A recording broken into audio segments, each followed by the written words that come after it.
সকাল সকাল উঠে বাথরুমে লেগে পড়েছি করতে, ঘেমে গেছে, একদম ঘেমে গেছে, বুঝেছো? আর পারছি না। ও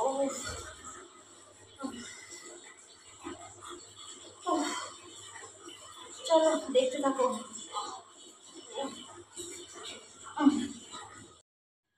welcome back to my channel baby বৌদিতে।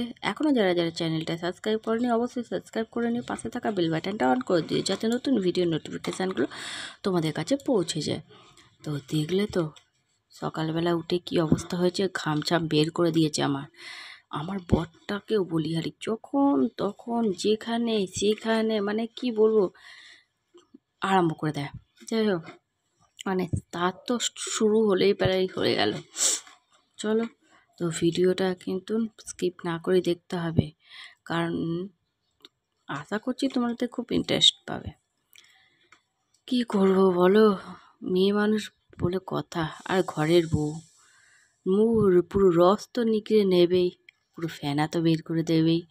তো দেখতে থাকো ফেনাটা বের করছে কোথা থেকে।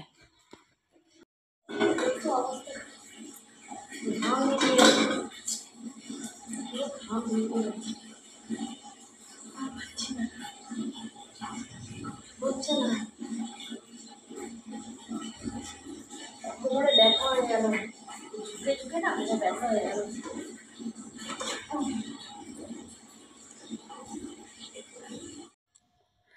আমার বর সকাল সকাল উঠেই গুচ্ছের খানেক, ম্যাক্সিমাম 2টো কম্বল, তারপরে তার শীতকালের জ্যাকেট সব ভিজিয়ে দিয়েছে, নাকি আমাকে কাচতে হবে। বুঝেছো তো? এইসব মানে আমি সত্যি করে এত ভারী না, আমি তুলে খুঁজতে পারছি না। এই দেখো আচার মারছি, বুঝতে পারছো? এখনো কতগুলো ভেজানো আছে, তাহলে ঘাম বেরাবে না তো কি আর কি বলুম, কোনো ভালো কথা বেরাচ্ছে না, বুঝেছো? তাহলে বুঝতে পারছো তো কতটা খাটাখাটনি, পুরো ঘাম টাম বেরিয়ে একাকার হয়ে গেছে। তার মধ্যে কুচের খানেক সার্ফ দিয়েছে, ফ্যানা আর ছাড়ছে না। মানে একে তো জলের প্রবলেম, ভাড়া বাড়ি, তার মধ্যে এত সার্ফ দিয়েছে, মানে আশ্চর্য, বিরক্তকর। তো চলো এই কাচাকুচিগুলো করে নিই, তারপরে তোমাদের সাথে আবার কথা হবে, ঠিক আছে? চলো, নাহলে আবার জলটাও চলে যাবে, জলটাও পাবো না, তখন আর ফ্যানাও শেষ হবে না, আর এই হাঁপানিও শেষ হবে না। চলো।